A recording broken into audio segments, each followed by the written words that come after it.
ભારે વરસાદને કારણે પાલનપુરમાં પાણી ભરાઈ ગયા હોય તેવી વિગતો સામે આવી છે। ડેરી રોડ પરની વિવિધ સોસાયટીઓમાં અત્યારે ફિલહાલ પાણી ભરાઈ ગયા છે। ટ્રેજર, આનંદ અને ચાણક્યપુરી રેસિડેન્સીમાં પાણી ભરાયા છે। ઘૂંટણસમાં પાણી ભરાતા સ્થાનિકો અત્યારે ફિલહાલ મુશ્કેલીમાં મુકાયા હોય તેવી વિગતો પણ સામે આવી છે। ઘર આગળ પાણી ભરાતા ઘરની બહાર નીકળવું પણ મહિલાઓ માટે મુશ્કેલ બન્યું છે અને આ તરફ વારંવાર રજૂઆત કરવા છતાં પણ નિકાલ ન થયો હોય તેવા આક્ષેપો સ્થાનિકોએ કર્યા છે।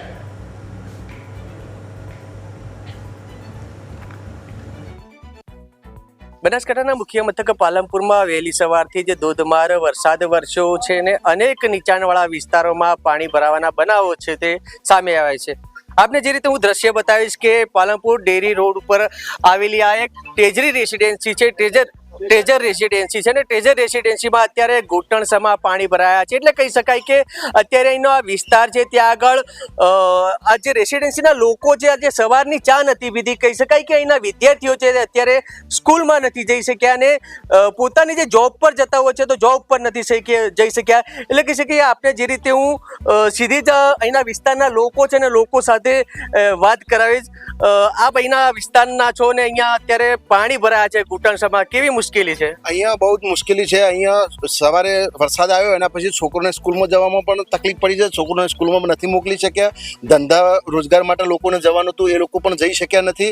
અને અહીંયા બીજું એવું કર્યું છે કે અમે ડિઝાસ્ટર મેનેજમેન્ટમાં પણ અરજી આપેલી હતી, કલેક્ટર સાહેબને પણ રૂબરૂ મળ્યા હતા ગઈ સાલે। અને આ લોકો બિલ્ડર છે સામેના ભાગમાં જે બતાવે છે બિલ્ડર, આ લોકોએ વરંડો વાળી દીધો છે।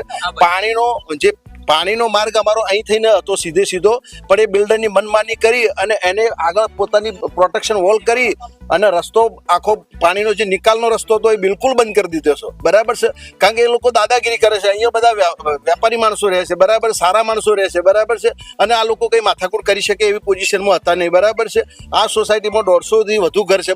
દરેકને ખરેખર એટલી બધી મુશ્કેલી છે કે એને કોઈ સીમા જ નથી।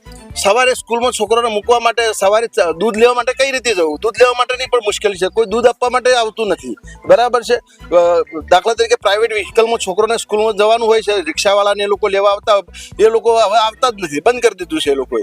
તો છોકરોના ભણતર ઉપર પણ એમને બહુ તકલીફ પડે છે, બરાબર છે। તો સત્વરે ખરેખરથી નગરપાલિકાને એની પોતાની જવાબદારી ગણી અને એને પોતાને પાણીનો નિકાલ સત્વરે કરવો જોઈએ અને એમ એવું ના રાખવું જોઈએ કે ભાઈ આ સોસાયટીનું કામ નથી કરવાનું, બરાબર છે।